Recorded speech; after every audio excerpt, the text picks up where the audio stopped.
Yuk kita bikin kue lebaran. Kali ini aku bikin kue kacang yang super enak dan juga simpel. Kita masukkan dulu ya tepung terigu, gula halus, dan juga kacang tanah yang udah disangrai lalu dihaluskan. Tambahkan garam, tambahkan juga susu bubuk, minyak, aduk yang rata. Takaran lengkapnya kalian bisa cek di caption. Aduk pakai spatula Idealife. Habis itu ini aku pakai tangan ya buat ngerapetinnya. Nah kalau dia sudah menyatu seperti ini, boleh di stop lalu kita gilas. Gilas ketebalannya sesuai selera kalian masing-masing ya, makin tebal makin lama waktu panggangnya.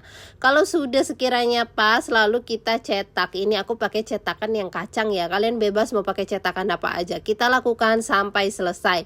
Kalau udah kita panaskan ovennya 10 menit, aku pakai air fryer 6-in-1 by Idealife tipe IL 200A. Ini kapasitasnya 25 liter, nggak boros listrik dan juga multifungsi banget ya, bisa buat air fryer, bisa buat oven dan lain-lain.